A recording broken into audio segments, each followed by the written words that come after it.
and treasurer, I'm sorry, who is our treasurer and has done such an amazing job for so many years. So couldn't do it with everybody, without everybody behind the scenes. So thank you. And if I missed anybody, I'm so sorry. Okay, so I'm going to send it back over to Anthony, I believe, and he will introduce our speaker. Yes, thank you all who are watching live in the room and those of you who are watching on replay. We invite all of the most inspirational speakers here to BHS to deliver personal and professional development topics. And our speaker today is coming to us from Vienna, Austria. Name's Anna-Marie Lombard-Punchart, and she was recently on the TEDx stage in Vienna to talk about her transformation from a multiple six-figure income earner in New York City and in Denver as a meeting planner into a yoga and meditation teacher and a healer and a host and producer of her own yogic radio show, Venus Frequency. She will tell us about why and how it has become her business for you to put and feel your feet on the ground. Here, a few reasons as giveaways already, because it's beautiful human and immediately brings you into here and now. Anna-Marie will talk about the benefits of meditation and how to make it a daily habit, give you yoga poses and pranayama breathing exercises you can do at your office or integrate easily into your daily routines. As a former international meetings, conventions, and events executive, she will also address the topic of how to integrate yoga, meditation, and mindfulness into corporate structures such as company trainings, meetings, conventions, and events, and why.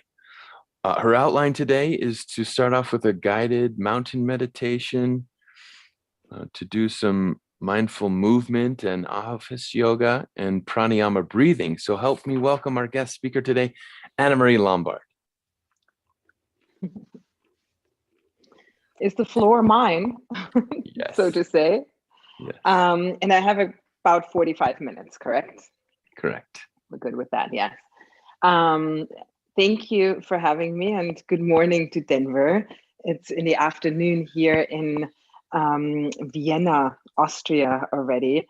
And I'm grateful to be able to be here, share my story, and also share some of the insights on how to really bring that yoga, meditation, mindfulness practice into also our daily corporate agendas. It's becoming more and more of a topic, and the way that the world works right now, it seems there's a lot of information and there's a lot of availability to know what the effects might be, or to know what the effects would be to meditate, to move mindfully. But I will also make sure that we do put it into practice. And that is a very yogic approach, so to say, because in yoga, there's a saying that philosophy without practice is pure speculation. And in yoga, we really step onto that mat of your yoga mat, but also onto your mat of life. And we use these techniques to really transform and to give us to use these tools of transformation and put them into action to then really reap the benefits and really be able to stand with both feet in life and on the ground and really feel. And that's also one of my missions in general of like the work that I do, is to remind everyone who I work with to come back into feeling. And that does require you to feel the feet on the ground and to not just intellectually know that and be considering that, yeah, I know such a simple way of improving, and that's what everybody talks about, but it is about you feeling your feet on the ground right now. So as I talk to you about this, feel your feet on the ground and notice how much more holistically you experience yourself in this very moment. And this is the simplest way of putting things into action already. And this is what a yogic path asks from you as well. It is a way of really making sure that you integrate discipline, you integrate a practice that you do show up for yourself and for that information and for that outcome of transformation. About myself, some of you might have received and seen my TEDx talk already. I refer you to that to get the whole story. I went a little bit over time. It's 20 and a half minutes. I think TEDx talks should be 19 minutes. But to put it in a nutshell and also explain the topic that says taking on responsibility and adventures within. And I do start the TEDx talk right away on saying, like, let me tell you a story why it has become my business for you to feel and put your feet on the ground. And the nutshell version of that is that, and to tie it into that too, why an Austrian is speaking in Denver right now is I am a dual citizen, and I do call myself also a global citizen. I lived half my life in the United States and can't claim to be one or the other fully anymore. My heart belongs to both, and both of the places in the on the earth I have roots in. So that's what kind of like spans that. And when I was 19, I actually moved from Austria to New York to start my career in hotel and tourism management, and only meant to stay for 1.5 years, typical H1 visa. But I climbed up the corporate ladder and changed out of the hotel business into the international meetings, incentives, conventions world, where I was selling and marketing destinations to bring big corporate business into international events destinations. And make a long story short, when I wasn't flying in airplanes from roadshow to site inspection to sales call, I was jumping out of airplanes. And I guess it was another way of adrenaline therapy for me. And I love to fly, and it's an amazing sport. Just that on my 601st skydive, I literally broke myself in half. And up until that point, I was numbers driven. I was making my 6-figure income as a very young corporate business girl. And I was kind of invincible too. And I definitely was more in my head than I was ever understanding the power of my body and also the interconnection. And in that accident, I broke my back. I have a fused spine now, L1, L2, T11, T12, to be a little mechanical on that or technical on that. And I also broke my leg, where I was told that it wouldn't be able to heal properly because the talus bone that sits at the bottom of your foot and connects everything doesn't have, and it's one of the bones that doesn't have the intelligence or the DNA to know how to get its blood supply once it was broken or dislocated or injured as such. So when I woke up out of that first surgery, I was told that this bone needed most likely more surgeries, will need to get fused, and the bone structure will die. 85% out of the cases, it would die.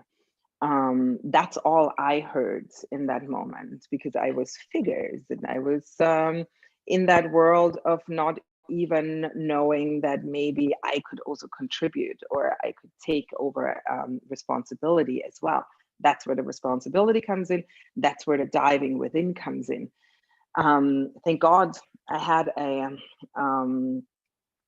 friend, healer on my side that same day who focused on the 15%, who told me that I could take on responsibility, that with breath work, with connection, with really being wholesome in this body and feeling all the way to the bottom of my feet and taking responsibility to that into that whole entire organism, that I could maybe bring blood there.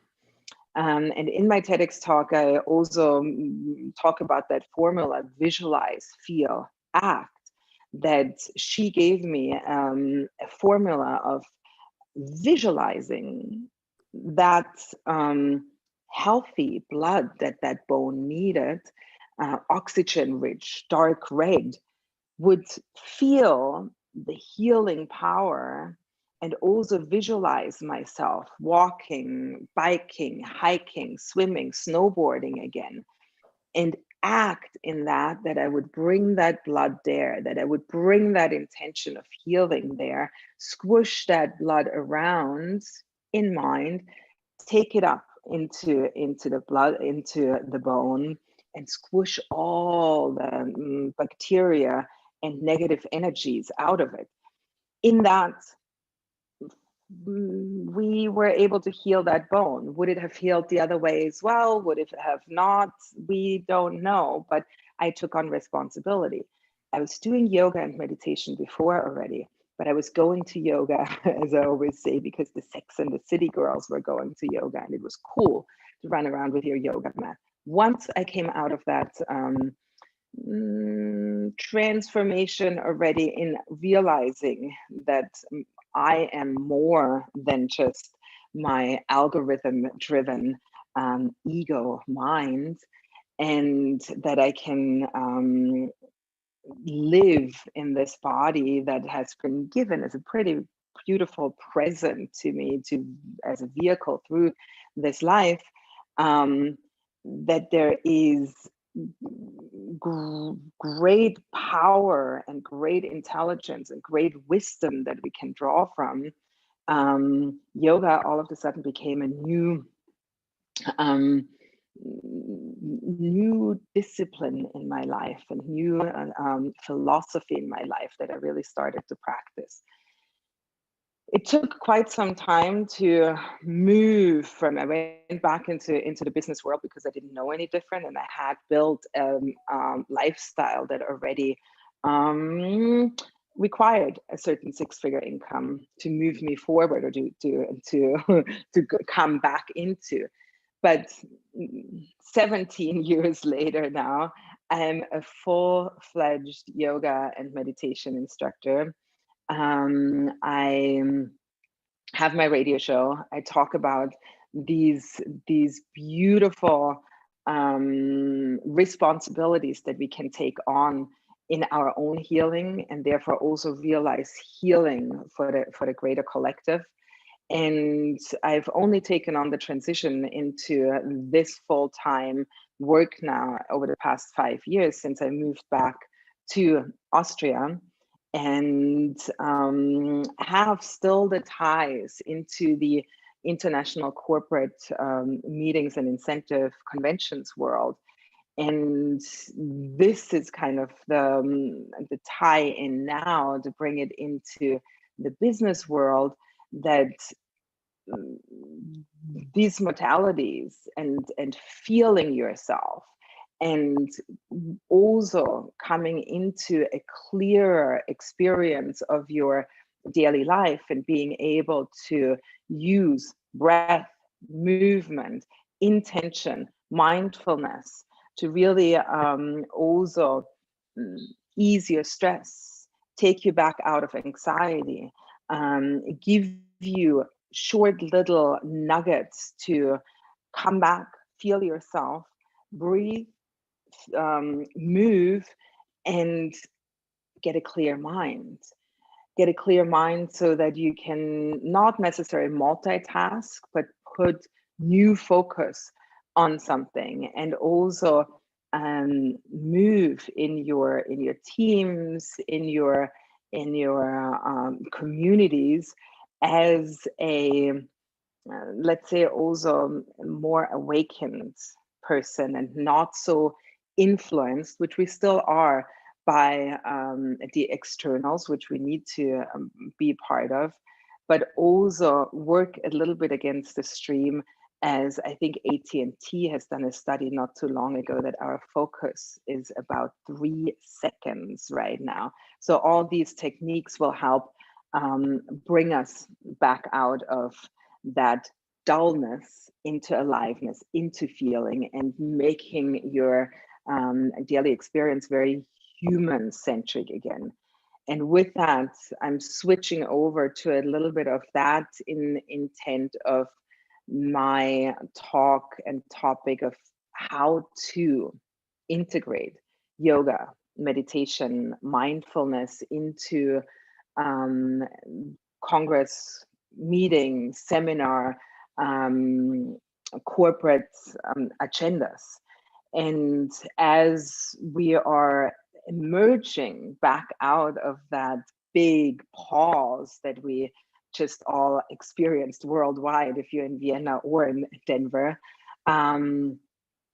there is a new dialogue that we have the opportunity to also start in meetings, in corporate agendas, that shifts a little bit from the measuring of the ROI to also creating lasting human-centric experiences, because it's the right time to put human back and human spirit back into corporate, online, as well as in-person gatherings and life in general.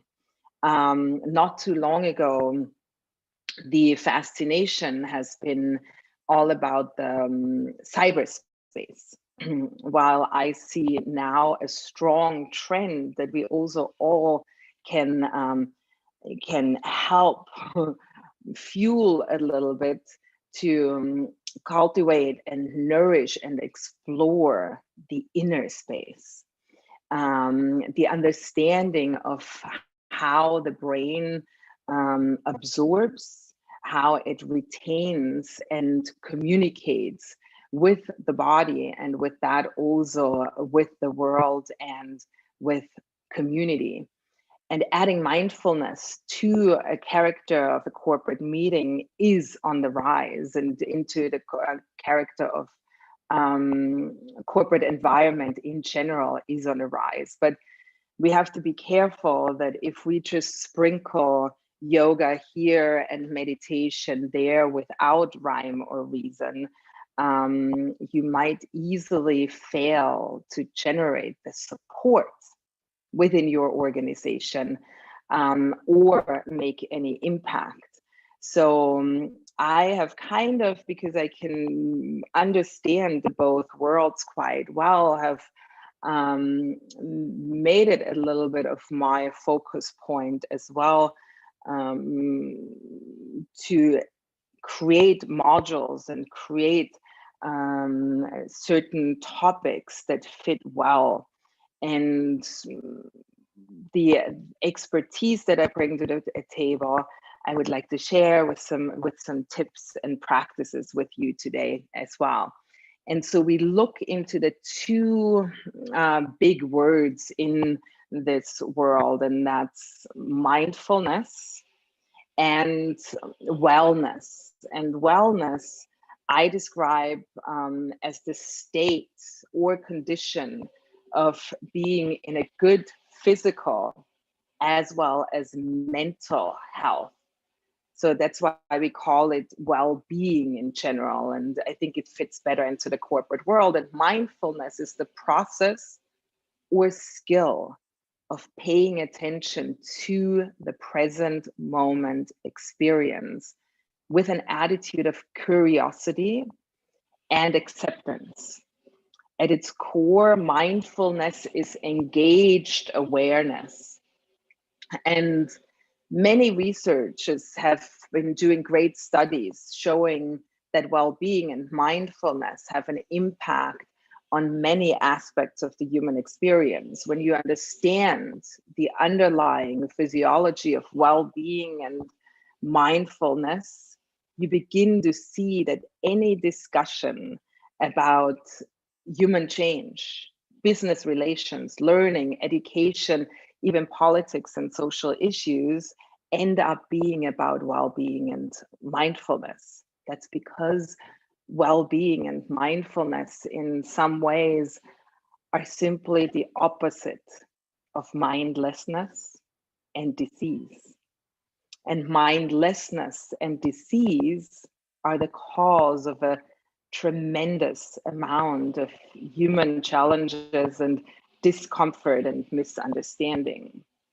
And as a former meetings, incentive conventions, events executive turned yogi and meditation instructor, I have been tackling that topic on how to meaningful integrate yoga, meditation, mindfulness into meeting agendas, and to support and to nourish that human-centric experience, that we have to bring it back into this emerging back into this new world in general, and that we bring it into the corporate world as well. And it's yet again not just something that we know about and intellectually understand, but that we truly also implement into our daily activities and daily business agendas, because also the meetings represents the core strength of in-person get-together, same as a yoga practice. It's an in-person experience, it's a human experience, human-centric experience, and it socially connects. And that is, even if it's an online meeting, or especially like if it's an in-person meeting or a destination meeting where we travel to, it's about the human experience. It's about getting together. It's about sharing that human spirit. And with that in mind, I now have created a few human-centric health breaks that we can integrate into meetings, campfire talks, keynote addresses, panel discussions, interactive sessions, and also pre-recorded meditations. And there are themes that, for example, right now I've broken them down to power down, to power up, guided 10-minute meditation breaks, cognitive recharge, mindful movement sessions. We'll do a little bit of that. Connect mind, body, chair yoga, where you don't even have to get out of your office chair, being dressed in the way that you are showing up to work. Clarity of mind, walking meditation, breakout modules, restore natural rhythm through pranayama, what we call the yogic breath, stay aware and centered interactive talks, peaceful yet energizing yoga nidra, that is the art of conscious relaxation, a true ancient yoga practice as well. And then also, for example, like my visualize, feel, act keynote address that follows my TEDx talk. The way to integrate these elements of yoga, what I also call mindful movement, the meditation, the pranayama, is definitely to consult an expert like me who understands how to bridge that gap between the meeting topics and the well-being and mindfulness, to make sure that they're tailor-made, that they're professional, non-esoteric for corporate groups, fun, easy to understand, approachable, and be woven through the entire philosophy of the meeting. The experience and presentation of these topics and activities has to be carefully curated to cater to the very wide range as well of characters and attendees, considering that they're first timers and to any of the topics. And there might be already very advanced yogis, meditators, pranayama or Wim Hof breathers, and to still guarantee a value, effect, and hopefully that they are also being integrated into personal as well as business lives. And there should be outcomes and takeaways with that, that we have also yet again in mind the human-centric models, to not just let employees, clients, business associates be all external and algorithm driven and spreadsheet world living, but to yet again feel feet on the ground, feel holistic, be in that human body again, feel in that human body and act accordingly. And so that they all have long lasting and positive outcomes. And adding mindfulness and all that human centricness into your meetings or into the corporate world, it doesn't have to be overwhelming, the same way as your life does not have to be so stressful. So with that in mind, we will go into a meditation. It's going to take about 10, 11 minutes. And I ask you to put your feet on the ground, to sit straight up and not to be leaning against your feet in the back, so that you're feeling, and don't cross your legs over, have them side by side, and really so that you're feeling your feet on the ground. Let me see, there is one question. We'll check that later, I think. You can look at that while I know you're going to replay the meditation. So beautiful. Yes. Yeah. Thanks. Anne. So yes. And one of the things that I really also encourage you is, even if you think that this is now not what you were expecting and this is not what you have time for, this is what you have time for. Don't put it off. This is what we wanna encourage in general, to bring it into the life, into your workplace. 10 minutes. It might also all of a sudden come off as never ending, having to sit still, going through these visualizations, having to try to not run the other movies in your mind, and not having much training maybe in it, or you do. Either way, take the adventure. It's a big adventure. Be open-minded to it. Come into the feeling, feel your feet on the ground at all times. Go through the process, and especially if it feels like it's taking forever, do know that all of a sudden you're being given a tool that slows down time. And what do? We want it to be over again, and we want to run away and be somewhere else again already. So observe that too. 10 minutes can be so fast, and 10 minutes can be so slow.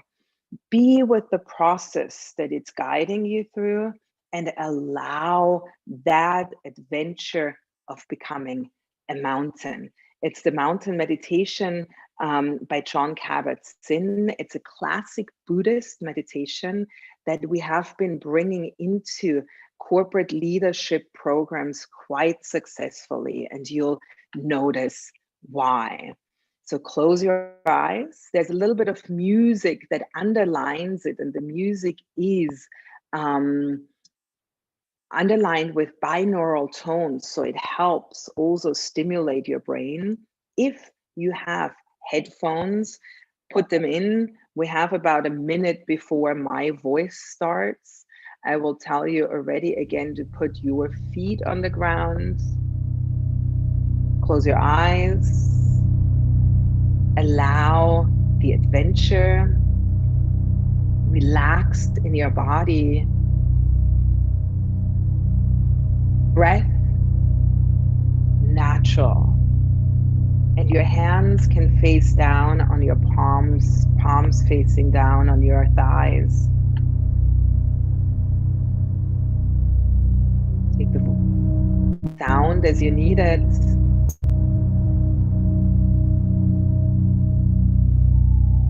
Listen.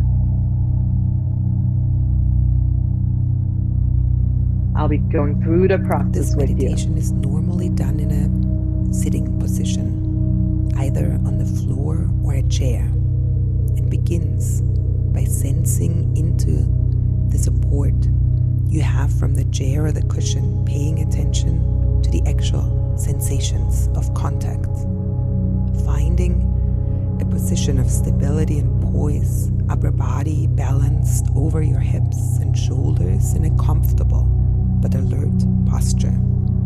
Hands on your lap or your knees, arms hanging by their own weight like heavy curtains, stable and relaxed.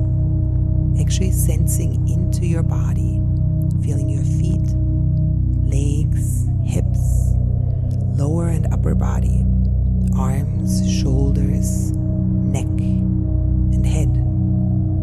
And when you are ready, allowing your eyes to close, bringing awareness to breath, the actual physical sensation, feeling each breath as it comes in and goes out, letting the breath be just as it is, without trying to change or regulate it in any way, allowing it to flow easily and naturally with its own rhythm and pace, knowing you are breathing perfectly well right now, nothing for you to do, allowing the body to be still and sitting with a sense of dignity, a sense of resolve, a sense of being complete, whole in this very moment, with your posture reflecting this sense of wholeness.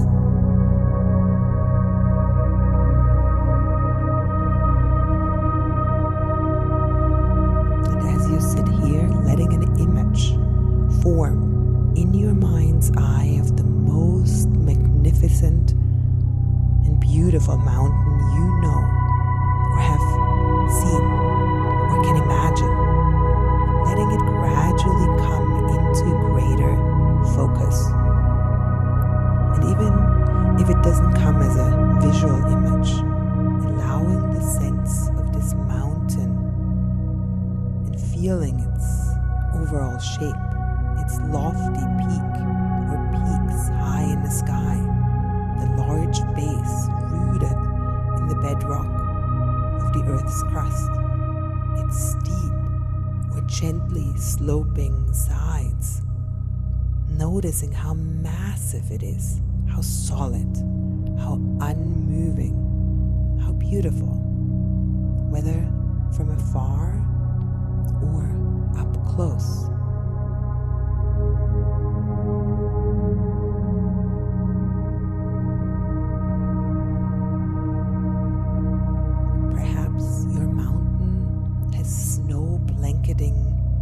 top, and trees reaching down to the base, or rugged granite sides.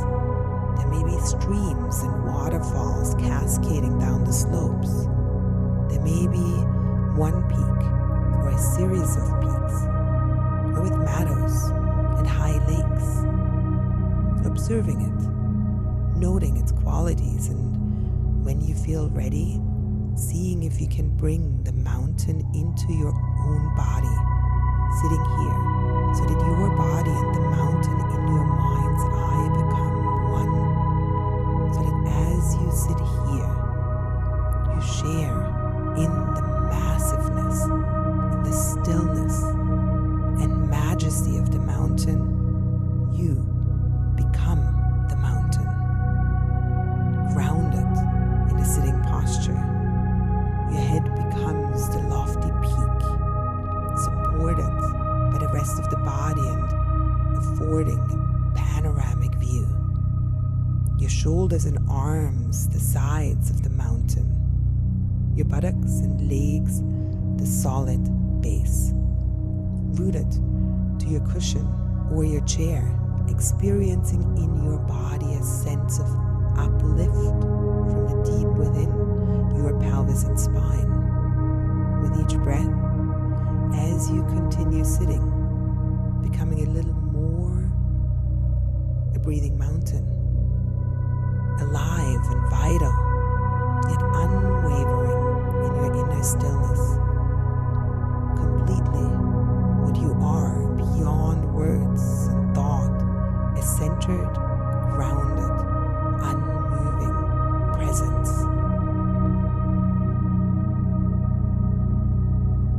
As you sit here, becoming aware of the fact that as the sun travels across the sky, the light and shadows and colors are changing virtually moment by moment in the mountain's stillness.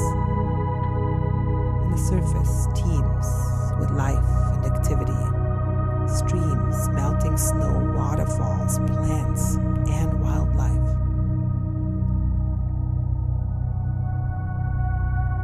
As the mountain sits, seeing and feeling how night falls, day and day follows night. The bright warm sun followed by the cool night, studded with stars and the gradual dawning of a new day. Through it all, the mountain just sits, experiencing change in each moment, constantly changing, yet always just being itself. It remains still as the seasons flow into one another, and as the weather changes moment by moment and day by day, calmness abiding all change. In summer, there's no snow on the mountain except perhaps for the very peaks or in cracks shielded from direct sunlight. In the fall, the mountain may wear a coat of brilliant fire colors. In winter, a blanket of snow and ice.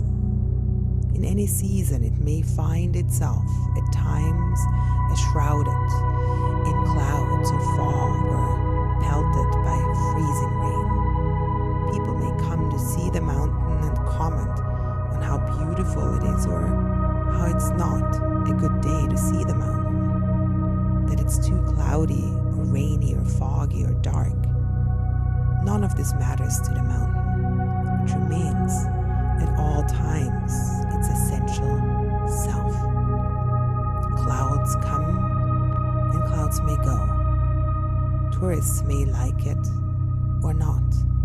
The mountain's magnificence and beauty are not changed one bit by whether people see it or not, seen or unseen, in sun or clouds, broiling or frigid, day or night. It just sits, being itself. At times visited by violent storms, buffeted by snow and rain and winds of unthinkable magnitude. Through it all, the mountain sits. Spring comes,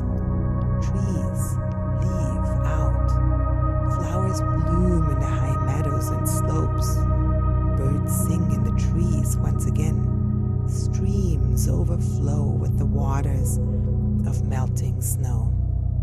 Through it all, the mountain continues to sit, unmoved by the weather, by what happens on its surface, by the world of appearances, remaining its essential self through the seasons, the changing weather, the activity ebbing and flowing on its surface. In the same way, as we sit in meditation, we can learn to experience the mountain. We can embody the same central, unwavering stillness and groundedness in the fact of everything that changes in our lives over seconds, over hours, over years, in our lives and in our meditation practice. We experience constantly the changing nature of mind and body and of the outer world. We have our own periods of light and darkness, activity and inactivity, our moments of color and our moments of drabness. It's true that we experience storms of varying intensity and violence in the outer world and in our own minds and bodies, buffeted by high winds, by cold and rain. We endure periods of darkness and pain, as well as the moments of joy and uplift. Even our appearance changes constantly, experiencing a weather of its own.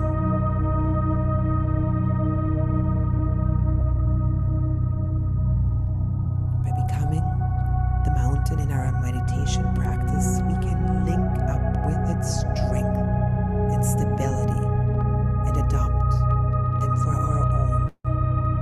We can use its energies and support our energy to encounter each moment with mindfulness and equanimity and clarity. It may help us to see that our thoughts and feelings, our preoccupations, our emotional storms and crises, even the things that happen to us, are very much like the weather on the mountain. We tend to take it all personally, but its strongest characteristic is impersonal. The weather of our own lives is not be ignored or denied. It is to be encountered, honored, felt, known for what it is, and held in awareness. And in holding it in this way, we can come to know a deeper silence and stillness and wisdom. Mountains have this to teach us, and much more, if we can let it in. So if you find you resonate in some way with the strength and stability of the mountain in your sitting, it may be helpful to use it from time to time in your meditation practice to remind you of what it means to sit mindfully, with resolve and with wakefulness, in true stillness.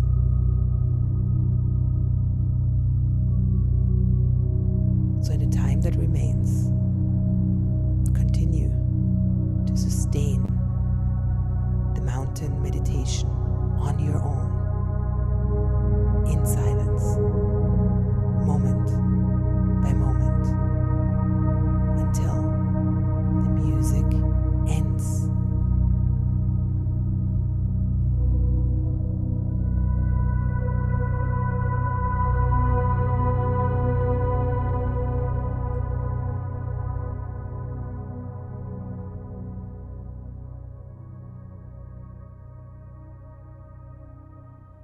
Deeper inhales and exhales. Bring you back onto the surface. Open your eyes. Feel your feet on the ground. The mountain meditation. Notice your feet on the ground, continue with that. And we'll have just a few more minutes to do a few more practices.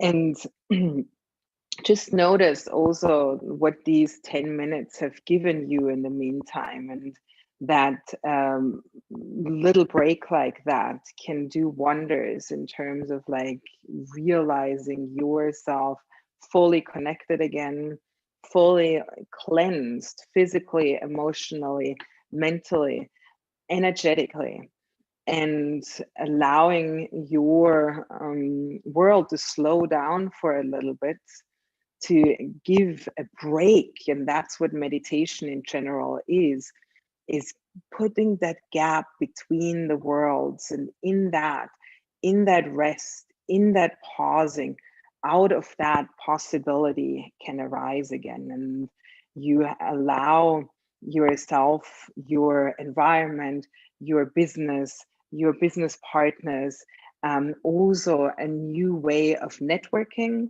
a new way of connecting, a new way of moving forward into a world that we can envision now, because everything is new and everything is new to be interpreted. Also, what we just came from in terms of world was what we envisioned. So this puts that gap between what we're tied up in and what we're moving into, and put that gap of possibility. What we'll do now is a breathing exercise. We call in the yoga world the nadis is our energy channels within. And they're similar in the Ayurvedic medicine structure and the yogic structure to traditional Chinese medicine, where they call them meridians. And the energy flow, as we experience and as we can stimulate it, will also help you be with flow in life. I am going to be mirror opposite from you. So you are also going to take your right hand and put your index finger and your middle finger right on your third eye. Pineal gland is up there, hormone balancing and hormone stimulating glands right behind it, but they also can be known this spot as soul connection, if you want to look into that.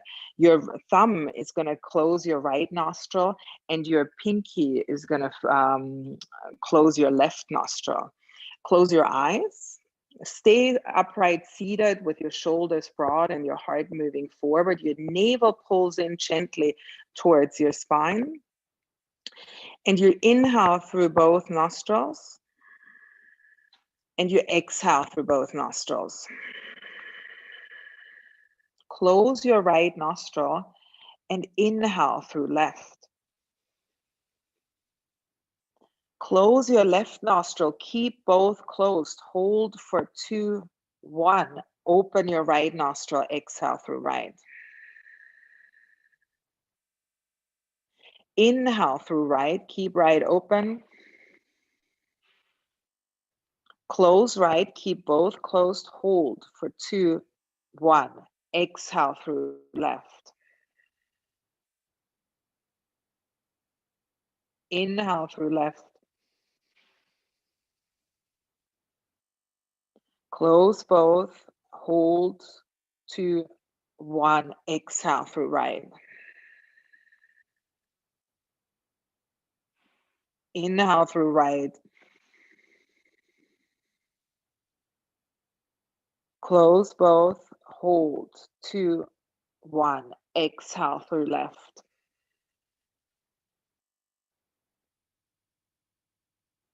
Inhale through left.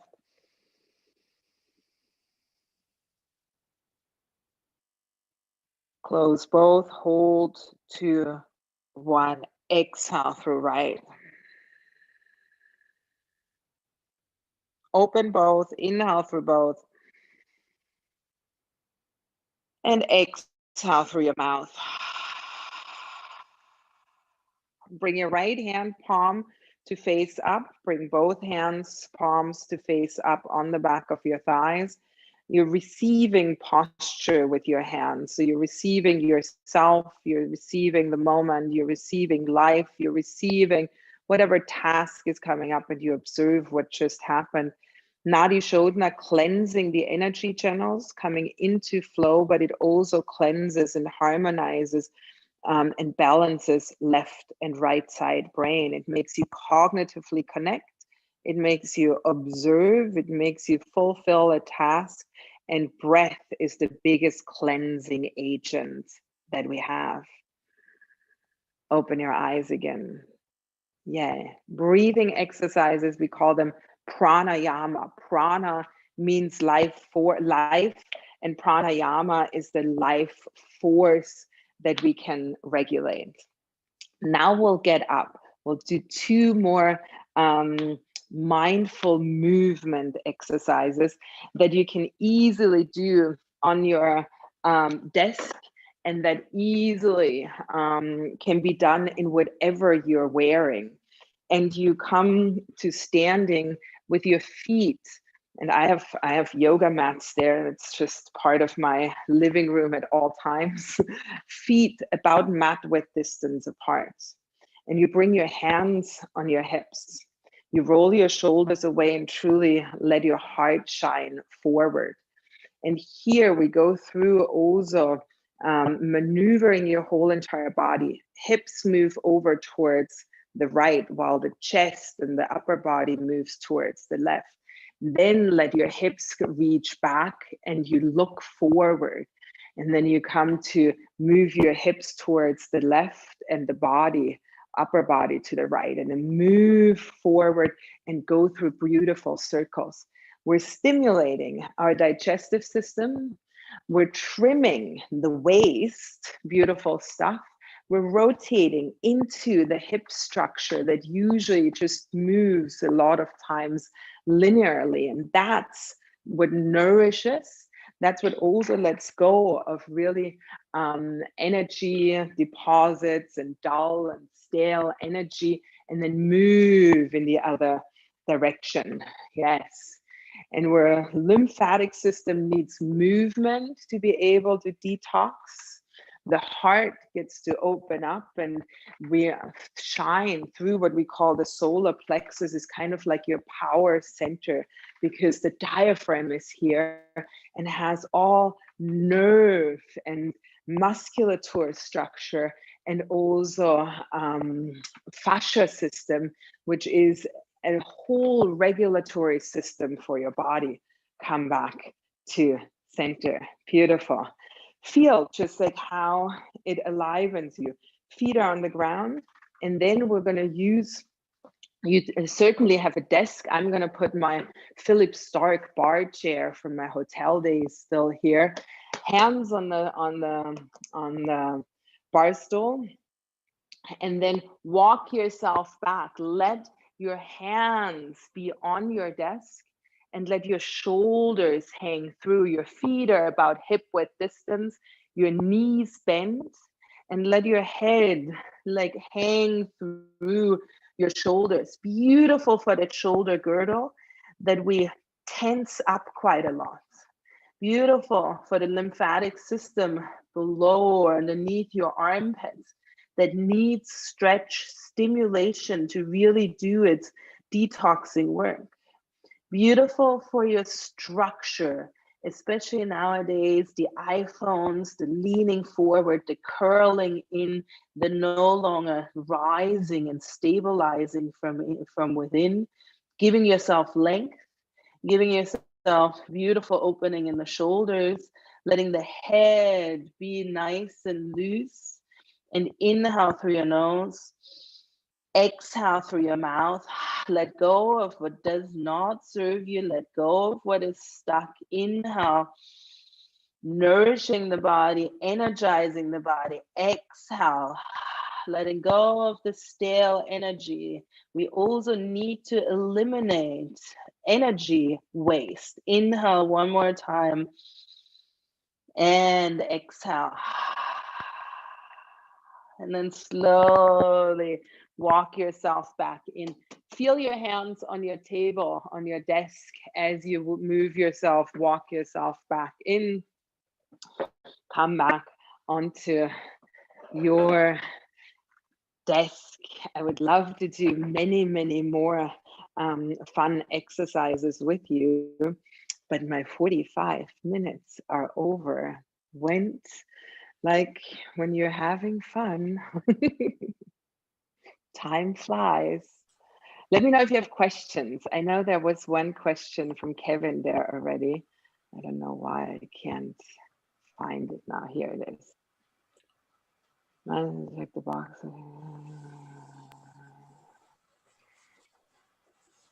What has been your experience?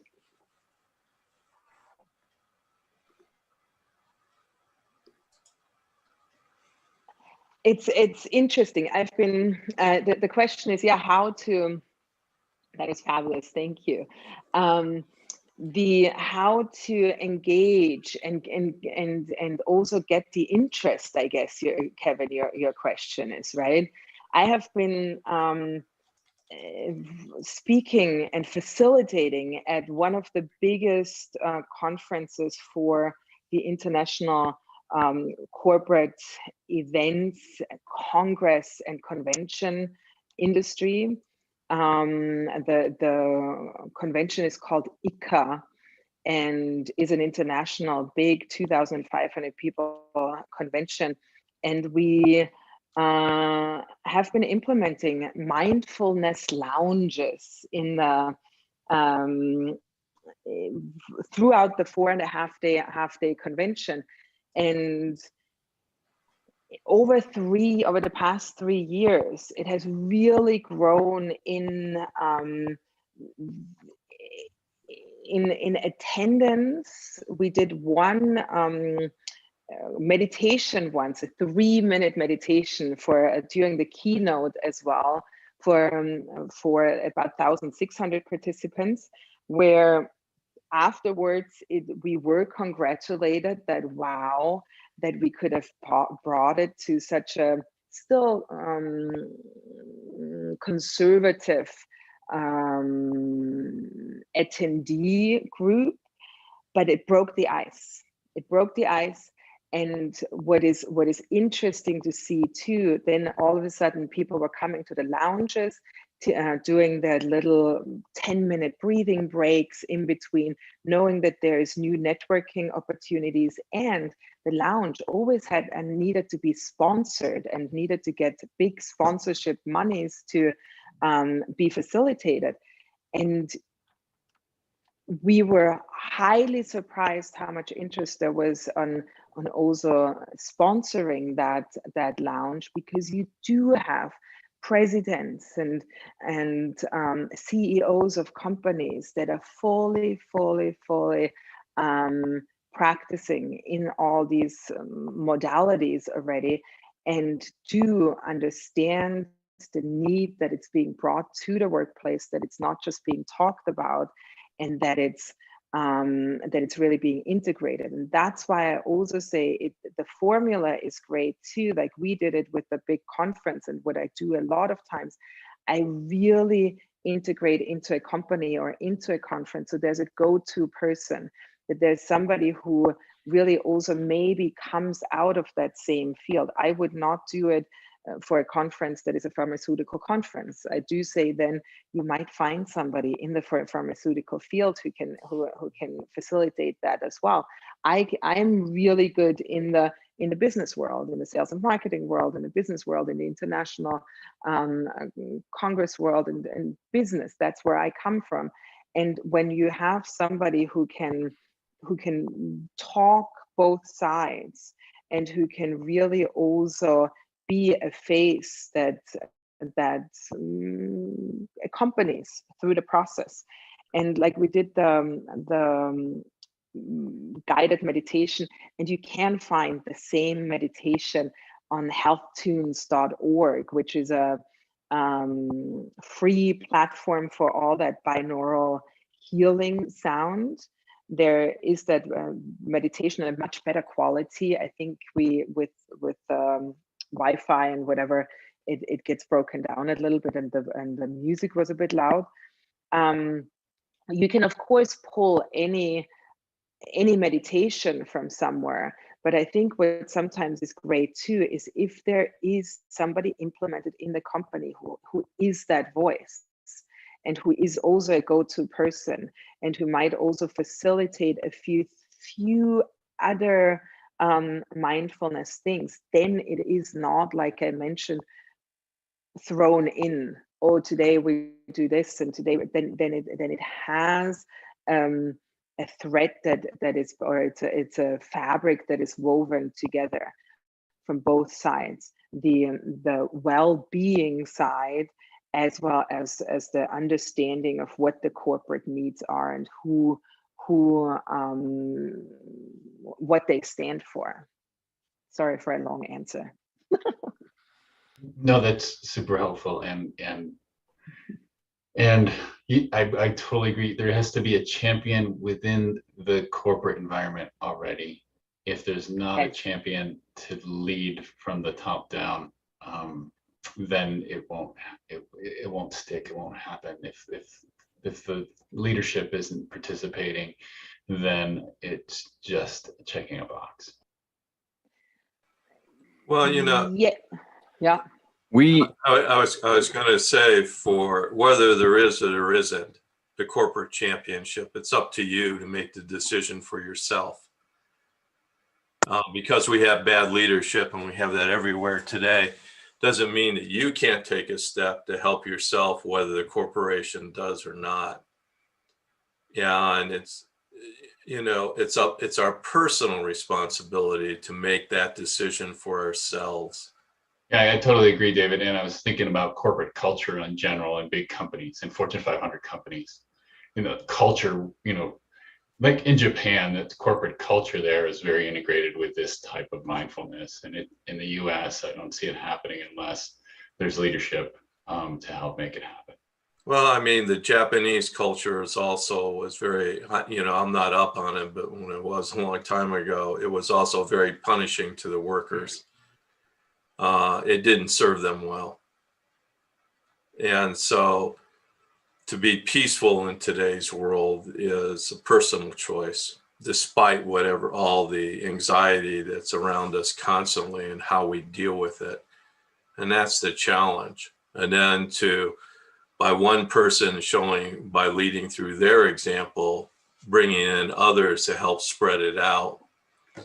Unfortunately, I agree with you, Kevin. Corporate America is still a top-down, male-dominated, ego-driven, and it really doesn't care about people in general. Well, I just want to say, David, Kevin, thank you for your questions. I actually have questions for Anna Marie as well, but we are out of time. So I'm just going to put her email address in the comments, if that's okay, because I will email you my question, Anna Marie. And I encourage anybody else to do that as well. I also invite you to join us for our networking component, which is right now, because we do all have careers to get to. We have to end on time. And so I'll give it over to Rochelle and invite us all into the networking component. Perfect. Thank you, Anne Marie. Thank you so much. I have so many notes written down here, plus the downloads that came, plus through the meditation and being the mountain. And wow, you were one of the most powerful speakers we've had. And the visualizations were absolutely wonderful. And I'd love to take some of that into our networking today. So we do something different for networking every week, or every time that we get together. And today we're gonna pop into, Kevin's gonna pop us into one-on-one breakout rooms. And I believe, so 9:13, we're just gonna go into one. So we'll just talk one-on-one with just one person in about 7 minutes. How does that sound, Kevin? Sounds good. Okay. And so if you'd like to do a topic, if you need something to start off with talking about, let's just go into something that Anne Marie said at the very beginning. would you be willing to jump out of a plane? Or have you before? Cool.